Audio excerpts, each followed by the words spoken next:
হরে কৃষ্ণ কৃষ্ণ কৃষ্ণ হরে হরে, হরে রাম রাম রাম হরে হরে। সুপ্রিয় দর্শক বন্ধুরা, আমরা ইতিমধ্যে পৌষ মাসে বেশ কয়েকটা দিন অতিবাহিত করে চলে এসেছি।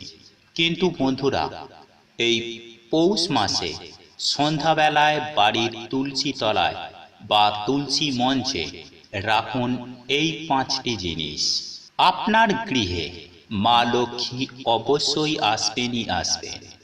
আর আপনার গৃহে মা লক্ষ্মী যদি অধিষ্ঠান করেন, তাহলে আপনার সুখ শান্তি সমৃদ্ধি যেমন বৃদ্ধি পাবে, ঠিক তেমনই আপনার আর্থিক উন্নতি কেউ আটকাতে পারবে না। আর মা লক্ষ্মীর কৃপায় আপনি রাতারাতি কোটিপতি হতে আপনার বেশি সময় লাগবে না।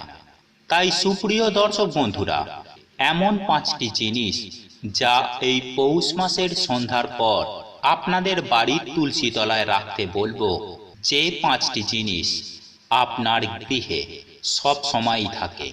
তাই অতি সাধারণ এই 5টি জিনিসকে একত্রিত করে সন্ধ্যাবেলায় বাড়িতে সন্ধ্যা দেবার পর রাখুন এবং সারা রাত এই 5টি জিনিসকে আপনি আপনার বাড়ির তুলসী তলায় রেখে দিন। আর পরের দিন ওই 5টি জিনিসকে একত্রিতভাবে তুলে নিয়ে আপনি আপনার বাড়ির এমন একটি বিশেষ কাজ করতে পারবেন, যার ফলে মা লক্ষ্মী এবং স্বয়ং বিষ্ণুদেব অত্যন্তই সন্তুষ্ট হবেন। তাই অতি অবশ্যই এই কাজটি করার জন্য এবং বিষয়গুলি বিস্তারিত জানার জন্য আমাদের এই ভিডিওটি সম্পূর্ণ মনোযোগ সহকারে শেষ পর্যন্ত দেখতে থাকুন। আশা করি এই ভিডিও থেকে আপনি অনেকখানি উপকৃত হবেন। আর এই ভিডিও থেকে আপনি যদি কোনো রকম উপকৃত হন, তাহলে অনুগ্রহ করে একটি লাইক করবেন এবং আপনজনদের সাথে শেয়ার করবেন। আর আপনি যদি এখনো পর্যন্ত তাহলে অতি অবশ্যই চ্যানেলটি সাবস্ক্রাইব করুন এবং পাশে থাকা নোটিফিকেশন বেল আইকনটি ক্লিক করুন, এই রূপ নিত্য নতুন ভিডিও সবার আগে দেখার জন্য। চলুন এইবার মূল আলোচনায় প্রবেশ করা যাক। সুপ্রিয় দর্শক বন্ধুরা, কে না চায় যে তার বাড়িতে মা লক্ষ্মী অধিষ্ঠান করুক? আমি আশা করি আমরা সকলে প্রত্যেকেই চাই যে মা লক্ষ্মী আমাদের বাড়িতে অধিষ্ঠান করুক। আর আপনি যদি চান যে মা লক্ষ্মী আপনার বাড়িতেও অধিষ্ঠান করুক, তাহলে অবশ্যই কমেন্ট সেকশনে গিয়ে কমেন্ট করুন, জয় মা লক্ষ্মী, জয় মা লক্ষ্মী, জয় মা লক্ষ্মী। মা আপনাকে আমার বাড়িতে সুস্বাগতম। সুপ্রিয় দর্শক বন্ধুরা, এই পৌষ মাস সংক্রান্ত সমাজে একটি প্রচলিত কথা আছে, আর তা হলো কারো সর্বনাশ তো কারো পৌষ মাস। হ্যাঁ বন্ধুরা, ঠিকই শুনেছেন। কেউ দুঃখ পেলে অন্য কেউ সুখে থাকে, এটাই বাস্তব। আর তাই মা লক্ষ্মী কাউকে দুহাত ভরে উজাড় করে দেয়, তো কারো থেকে মুখ ফিরিয়ে রাখে। তাই আমরা সঠিকভাবে মা লক্ষ্মীর পুজো আরাধনা করে থাকি। মা লক্ষ্মীর পুজোতে বিভিন্ন দ্রব্য আমরা অর্পণ করে থাকি। আর আজকে আমি আপনাদের বলবো যে লাল চেলির মধ্যে এমন 5টি জিনিস যেটি পৌষ মাসের বৃহস্পতিবার আপনি যদি আপনার বাড়ির তুলসী তলায় অবশ্যই দিয়ে রাখেন, আর আপনি যদি সঠিকভাবে পালন করতে চান, তাহলে একটি শুদ্ধ গাওয়া ঘিয়ের প্রদীপ জ্বালিয়ে দেবেন। এর ফলে আপনি 100% নিশ্চিতভাবে আপনি সুফল পাবেন।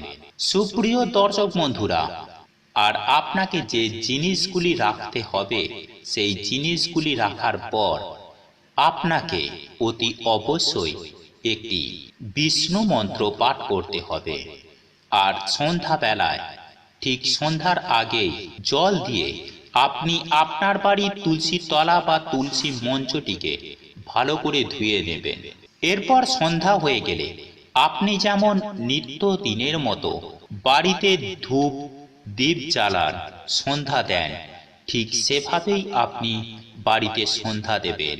এবং সন্ধ্যা দেয়া হয়ে গেলে একটি চেলির মধ্যে একটি কড়ি, একটি হলুদের গাঁট এবং একটি হরুতকি, কিছু পরিমাণ আতপ চাল, সেটা সংখ্যায় যেন 9টি, 7টি বা 11টি বা 21টি বিজোড় সংখ্যায় হয়, আর একটি কাঁচা টাকা অর্থাৎ একটি 1 টাকার কয়েন। এই 5টি জিনিস আপনি একটি লাল চেলির মধ্যে রাখবেন এবং ওই 5টি জিনিসকে একত্রিত করে চেলিটিতে 3টি গিঁট দিয়ে নিন। তারপর আপনি করজোড়ে জপ করুন এই বিশেষ বিষ্ণুদেবের মন্ত্র, আর তা হল ওম নমো ভগবতে বাসুদেবায় নমঃ, ওম নমো ভগবতে বাসুদেবায় নমঃ, ওম নমো ভগবতে বাসুদেবায় নমঃ। আপনারা 3 বার নয় 11 বার জপ করে তারপর আপনি আপনার বাড়ির তুলসী তলায় তুলসী দেবীর কাছে ওই লাল চেলি সহ ওই 5টি জিনিস আপনি আপনার তুলসী তলায় বা তুলসী মঞ্চে তুলসী গাছের কাছে তুলসী দেবীর কাছে রাখুন।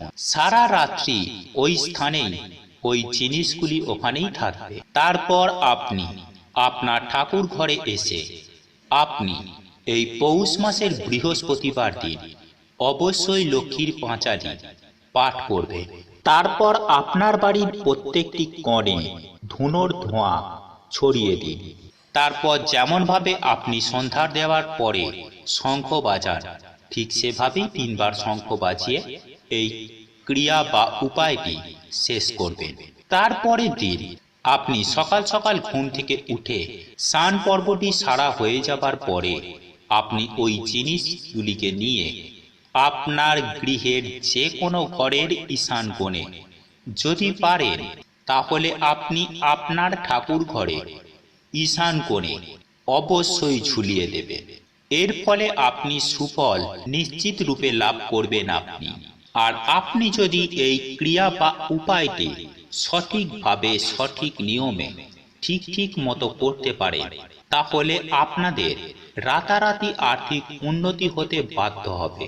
কারণ শাস্ত্রে উল্লেখ করা আছে যে বাড়িতে বা যে ব্যক্তির ওপর মা লক্ষ্মীর কৃপা দৃষ্টি থাকে, সেই ব্যক্তি বা সেই গৃহে সুখ, শান্তি এবং অর্থ বৃষ্টি হতে থাকে। আর মা লক্ষ্মী যার সহায় থাকে তার কোটিপতি হতে বেশি সময় লাগে না। যদি ভিডিওটি ভালো লেগে থাকে বা আপনারা কোনো রকম উপকৃত হয়ে থাকেন, তাহলে অনুগ্রহ করে এটি লাইক করবেন এবং আপনজনদের সাথে শেয়ার করবেন। আর আপনি যদি এখনো পর্যন্ত আমাদের চ্যানেলে নতুন হয়ে থাকেন, তাহলে অতি অবশ্যই চ্যানেলটি সাবস্ক্রাইব করবেন এবং পাশে থাকা নোটিফিকেশন বেল আইকনটি ক্লিক করবেন। হরে কৃষ্ণ কৃষ্ণ কৃষ্ণ হরে হরে, হরে রাম রাম রাম হরে হরে। ভগবান শ্রীকৃষ্ণ আপনাদের মঙ্গল করুক। আপনারা সুস্থ থাকুন, ভালো থাকুন।